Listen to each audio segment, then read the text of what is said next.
To err is human. To drop stitches, twist stitches, end up with random holes, and a few other things is to be a knitter. You know, we're not machines, we're human beings, mistakes happen. So here I have a swatch, and you'll see that I have all these little things going on with it. So what have I, these are the errors that have plagued my own knitting life. I'm sure they've plagued your knitting life, but the good news is you can avoid them. And when we don't avoid them, there's some pretty easy fixes that we can employ that doesn't always involve frocking back all your work. Sometimes you have to frock, but there are other options. So hit subscribe, hit the notification bell, and take a journey through the swatch of horrors. As always, quick reminder that down in the description box you will find timestamps to different parts of the video if you want to jump to something specific. Of course, I always hope that you'll watch through the whole video at least one time, because it really does help with the YouTube algorithm. Plus, you never know what little quick tip I might throw in or funny little moment might happen. Also down in the description box, you will find a list of materials and resources that I think are helpful for today's video. Some of these will have clearly marked affiliate links. If you click on affiliate link, it'll take you to a site where you can do some shopping. If you make a purchase, I might earn a small commission, and this really does help support my channel. So if you utilize one of my affiliate links or you choose to leave me a tip, the super thanks. Thank you so much. It's so greatly appreciated. And if you don't want to, I'm really glad that you're here watching a video today. Okay, let's get on to find out what the common mistakes we all make are. The stitch that fell from space. The dropped stitch. It happens. It happens probably far too easily. And when it does, I'm going to take the marker out. It looks like this. Sometimes you get a little ladder. There's just a little ladder here. You can see. Very easy mistake to make. Now, one reason that they happen is sometimes you get too many stitches on the tip of your needle. Like right here is the very tip of your needle. And you'll see I have 2 stitches on it, right? So I go to knit a stitch, whoops, and I accidentally, oh boy, pulled a stitch off, and now I have a dropped stitch.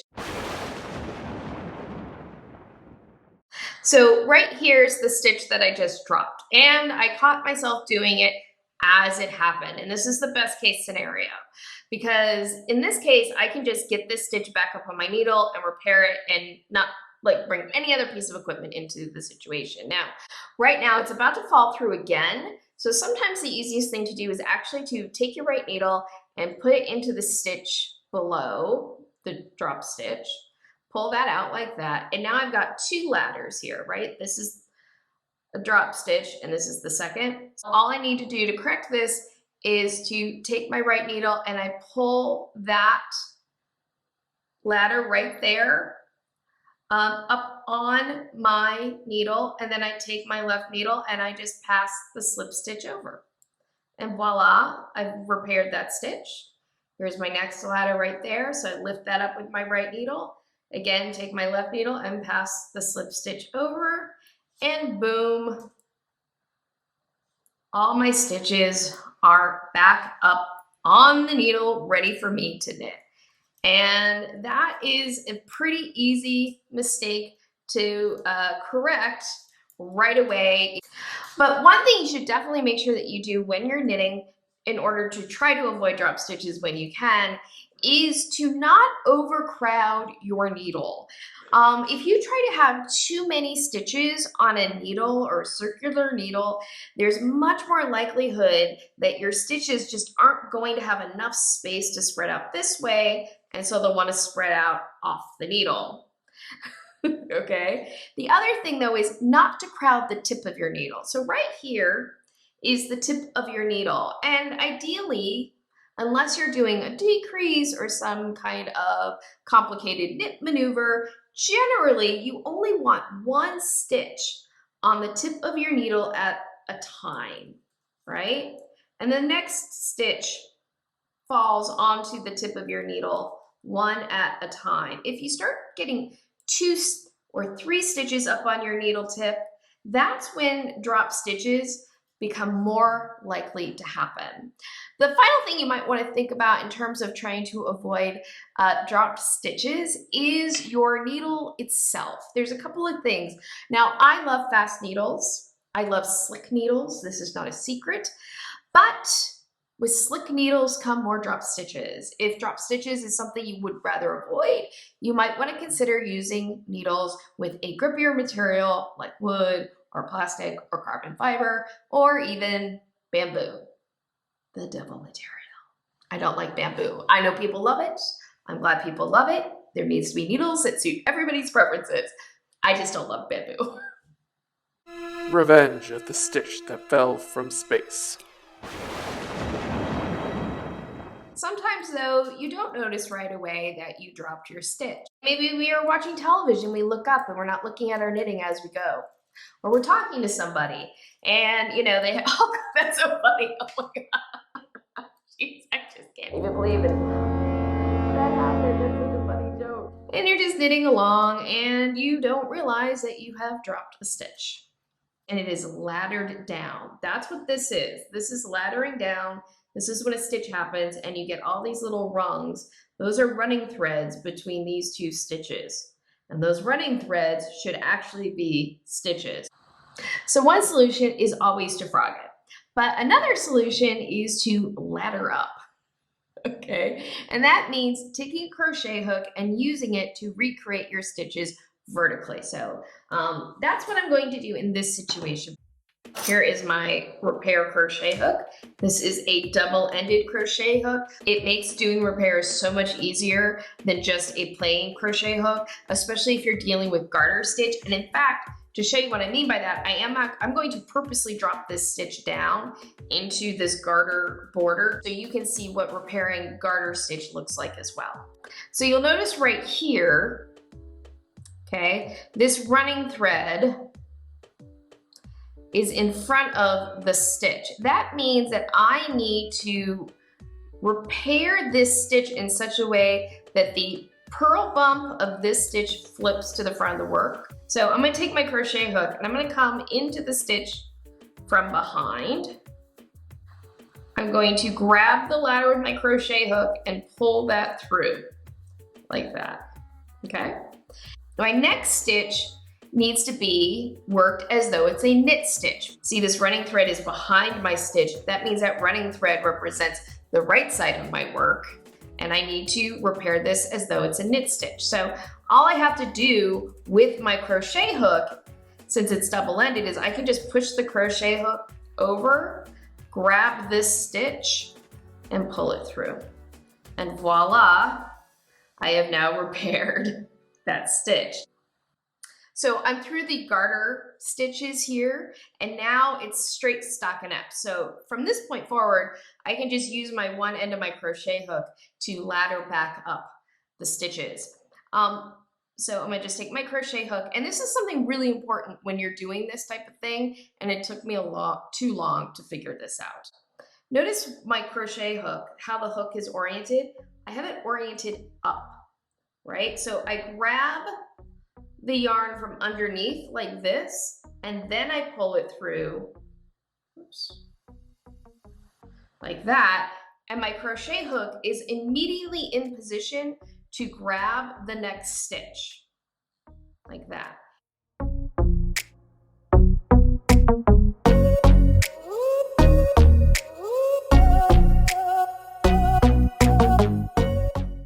Just put that back up on my needle, and now my drop stitch is fixed. And you would never know that I had dropped it in the first place. It's ideal, it's perfection. Why would I want to fix this any other way? Well, I was able to use a crochet hook to ladder up my stitch back up onto the needle, but that doesn't work unless I catch that drop stitch pretty early on. Let's go back to my swatch here for a second. The drop stitch here is really far down, and I've knitted several rows above it. It's really difficult at this point to ladder back up the stitch because I'm trying to use these ladders here, right, to recreate those stitches, and there's not a lot of yarn there. So if I were to try to ladder this up, I would be tightening up the stitches on either side quite a bit, and there's just probably not enough yarn in the fabric to recreate that many stitches up a column. In this situation, this is where you would have to frog down at least to the point where you had dropped the stitch. So I had dropped the stitch around here, and I can tell because I have these ladders. So I would have to frog down to about this point before I could ladder up the stitches. And that's just because of the amount of yarn available in that running thread to try to recreate a stitch. So with all that said, with that thoroughly explored, let's move on to the next shocking horror on the swatch of errors. Tales of the Twisted Stitch. I personally love twist stitch patterns. In fact, German twist cables is some of my favorite type of stitch patterns to work. I had this sock that I did last year that I absolutely love. I love twisted stitches when I want them. Generally what we want are stitches like this over here, nice and open with lots of elasticity.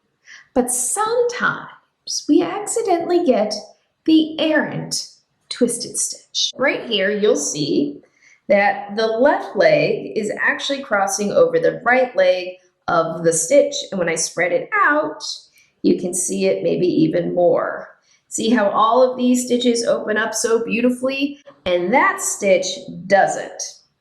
And that's because that is a twisted stitch that was not meant to be twisted.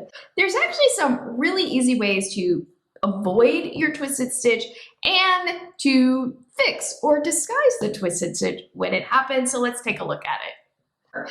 Most of us are Western style knitters, meaning that we knit by wrapping the yarn counterclockwise around the needle. By wrapping the yarn counterclockwise around the needle, we end up with stitches where the right leg of the stitch ends up to the front of the needle.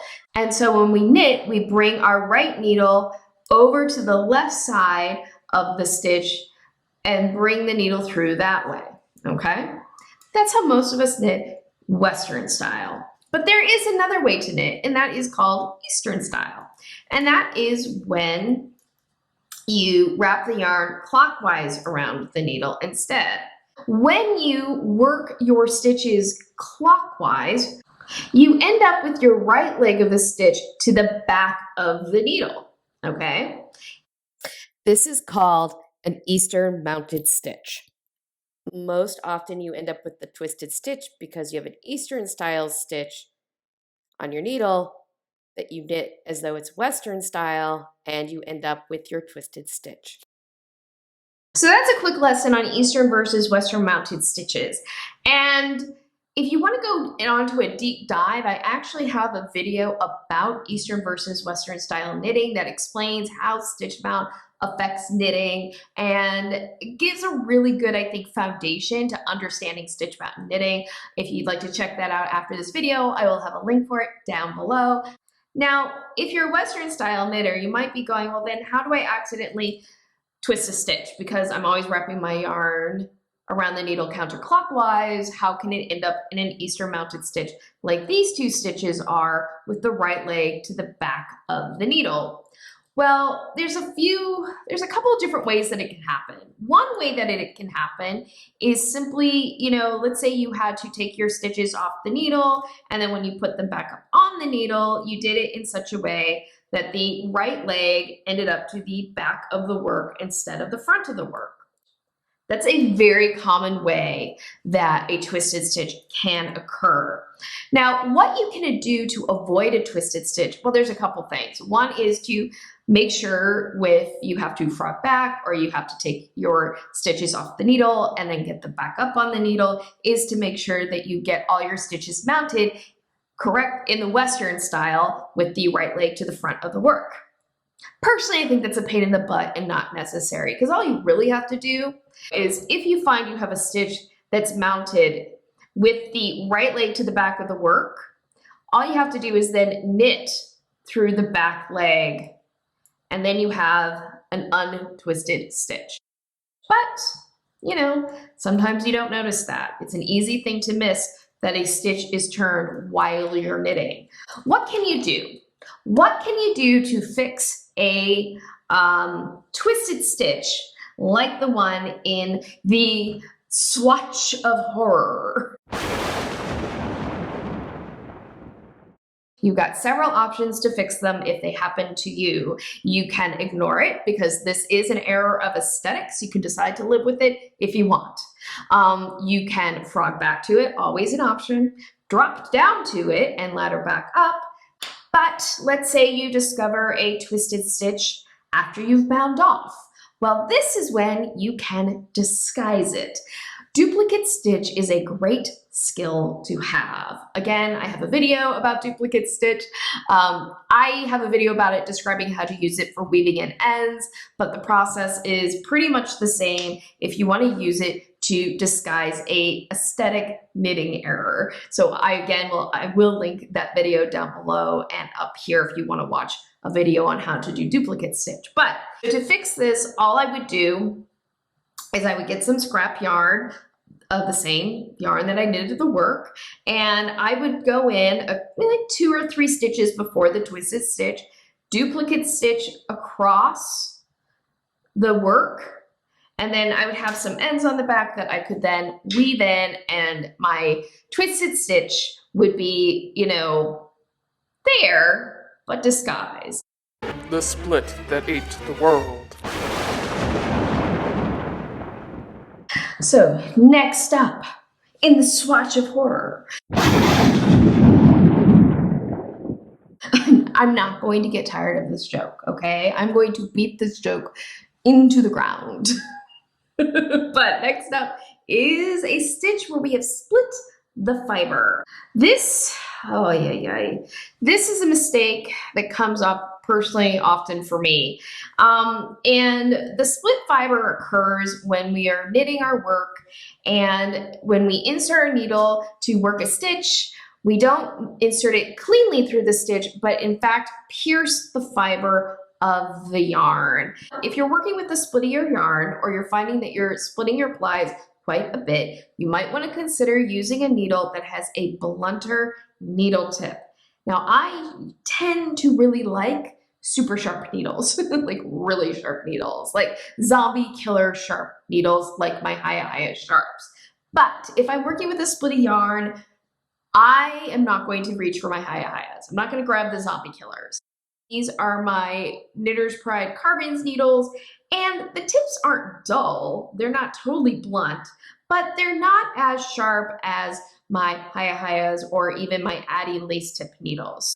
This is definitely a type of mistake that you need to fix. Besides just kind of the ugly aesthetics of having a split fiber in your work, it actually weakens the fabric itself, and your knitted project won't have the same lifespan as a fabric that doesn't have split fibers. If you catch that you split the ply right away, fix it right away, obviously. You can always frog back, you know, especially if you're in the middle of your work, you can always frog back down to where that split fiber stitch is, fix it, and work your way up. You can drop it, all right? You can work up to the column of stitches where the stitch with the split fibers is, drop down to it, get your fibers all sorted out, and then ladder your way back up with your crochet hook. However, if you discover the split fiber after you have bound off your project, honestly, the easiest solution is to actually use duplicate stitch. In this case, yes, it will disguise the stitch that has that split fiber in it, but what it will also do is it will reinforce the stitches in that area so that even if this yarn were to somehow fail, right, you would still have structural integrity in the fabric and not have a hole, because you would have stitches, reinforced stitches around it. So your best options for fixing a split fiber is to drop if you can, frog if you must, and duplicate stitch if that's your last resort. The strange case of the slipped stitch. Now, you might first look at this and go, Carrie, I don't see a problem with this stitch that you're looking at. But when I turn it over, notice this long thread right there. That little yarn right there is the yarn that should have been a stitch, but isn't. You have, in fact, accidentally slipped a stitch. You might be able to see here, if you look really closely, is this stitch is actually elongated from the stitches around it. This happens when you're knitting and you don't actually pull the next loop of yarn through the stitch like you thought you did. And this is something that is actually very easy for me to do with my style of knitting. But it can happen to anybody. Basically what tends to happen with me is I will go to wrap my stitch, but I don't move my left needle back into position and out like I'm supposed to. Instead, I wrap my stitch and then I just pull my needle out, then I knit my next stitch and boom, I've accidentally slipped the stitch instead. The thing about this mistake, an accidentally slipped stitch, especially if you're working stockinette like this, it's actually very easy to miss the mistake because you don't necessarily see that loose float of yarn on the back of your work right away. And so you just keep knitting. If you notice it right away, then you can just use your needles to repair it.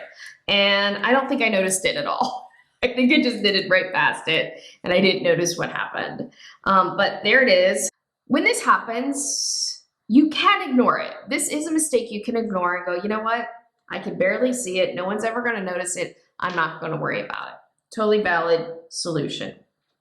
However, this is also a mistake that's so easy to fix that if you catch it while you're still working your project, why not fix it? If I catch it early enough where I'm just a couple rows down, I can even use my knitting needles to repair this. I don't even have to pull out a crochet hook. But let's say this wasn't bound off and I caught it way up here before I bound off my project. I could very easily drop the stitches down and use a crochet hook to ladder my way back up the project and totally fix it. And unlike a drop stitch, I don't have to worry about there being enough yarn to try to use that drop down technique because I have the yarn here from the original stitch that I should have made, and the entire column of stitches still exists. But this is a mistake that usually you can ignore if you want. You don't have to ignore it. It's up to you. There's lots of tools in your tool belt. You get to pick which one you want to use. Holes from the past.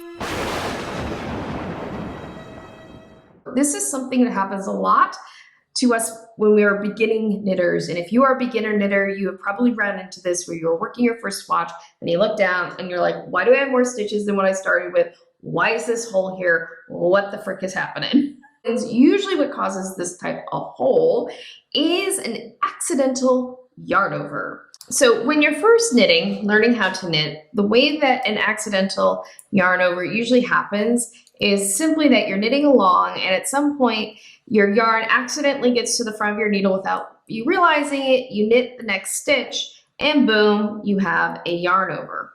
If you are an experienced knitter, that tends to happen less. You're far more aware of making sure that your yarn stays to the back of your fabric when you're working your knit stitches. Usually it happens with more experienced knitters when working knit purl combinations. That's a stitch pattern where you alternate knit stitches and purl stitches across the row.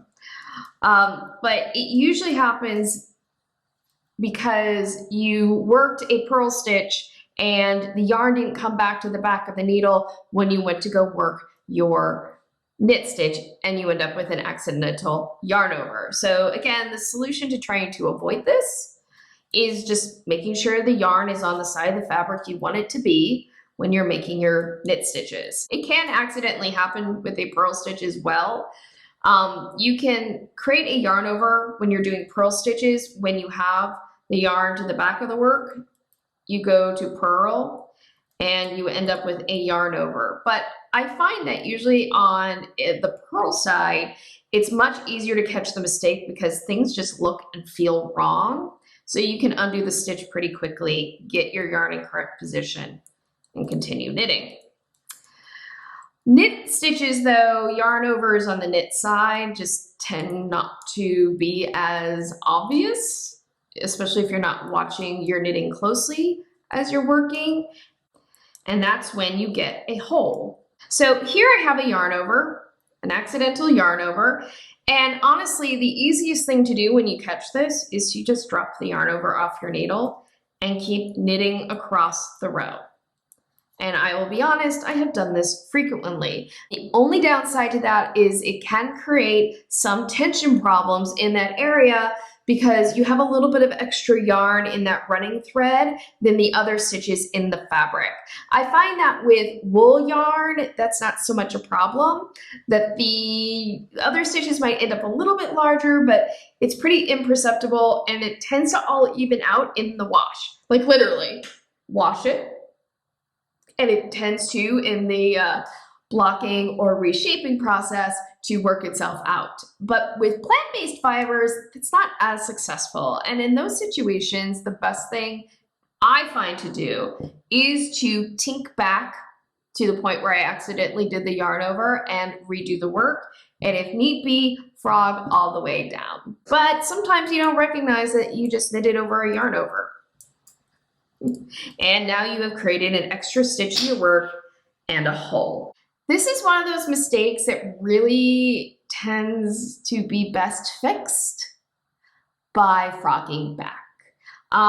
You have an extra stitch. You can't just ladder down and then recreate stitches. You're actually trying to get rid of a stitch. And the best thing that you really can do is take your needle out and work your way back.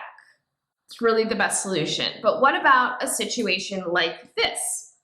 It's where the hole exists and I've already bound off the fabric. I could actually unravel my cast on edge, work down to the hole, and then finish the work again. That's one solution.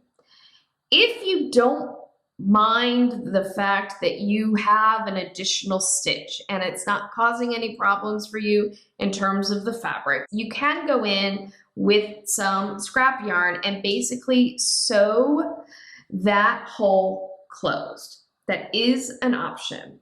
This is one of those errors that's really easy to do, and unfortunately the solutions to fixing it usually involves undoing a lot of work. So the best thing to do is to try to avoid it altogether by making sure that your working yarn is on the proper side of the fabric when you make your knit stitch or your purl stitch.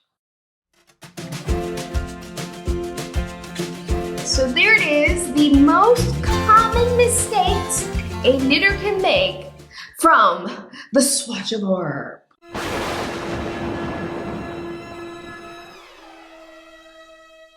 I had to do it one more time. The fact is, almost all of these errors occur because we're not really paying close attention to our knitting. Instead, we're watching TV, we're talking to friends, whatever it is that's distracting us from 100% looking at our work. But you know, one of the great things about knitting is that most mistakes that we can make easily that are very common in knitting have like a pretty obvious set of fixes. We can always frog back if we must. We can drop down, or as most people say, ladder down when we can. And of course, we can always disguise it if we have to. Those are really the three things we can do most often with most situations. Oh, and of course, there's always, for the errors of aesthetics, you can ignore it. That choice is up to you, and it is, of course, up to you to decide when and if you use which solution for your project. Because you are the boss of your knitting, you get to decide which tool you want to use. That is it for me today. I would love to hear from you. What are some of the common mistakes that you find in your knitting, and what solutions do you usually employ? Is there a tip or trick I didn't talk about today? Is there a mistake that you find that you do in knitting that you would love to have a video on? Let me know down in the comments below. I hope that you enjoyed today's video. If so, please make sure to give it a thumbs up and share it with your other yarn wrangling friends. Liking videos, sharing videos, commenting on videos are all great ways to help support my channel because they tell YouTube, the magical algorithm, hey, she's good, we like her, share her with other people on the YouTubes. And it does help support and grow my channel. The best way to support my channel, of course, is to make sure that you hit subscribe and the notification bell. If you click on the notification bell, that will ensure that you are notified whenever I upload a new video or start a live stream. Again, down in the description box, you will find a list of material and resources that I think are relevant to today's video. Some of these will have clearly marked affiliate links. If you utilize one of my affiliate links, or you leave me a super thanks, or leave me a tip through my Ko-fi link, thank you so much. This type of support is so greatly appreciated, and it really does help me buy supplies for demonstration and review and upgrade equipment, and hopefully get this room decorated a little bit more, because we are now back into the crafts room space, but it is very white. It's very white. I'm working on it, guys. I'm working on it. Thank you so much for joining me today. I hope that you have a wonderful day, evening, weekend, weeknight, whenever you may be watching this. And as always, happy health and happy making. Bye. I'm just knitting a happy little swatch. If you enjoyed today's video, please make sure to give it a thumbs up and share it with your other knitting friends, liking videos, sharing videos. Just not enough in this room right now. It's gonna be fine, everything's gonna be fine, don't worry.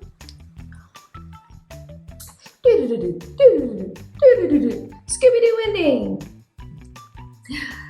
Before I forget, at the end of the video, there's going to be a couple of video suggestions from my channel if you'd like to continue spending some time with me. You just click on one of those videos, it'll take you to the next one.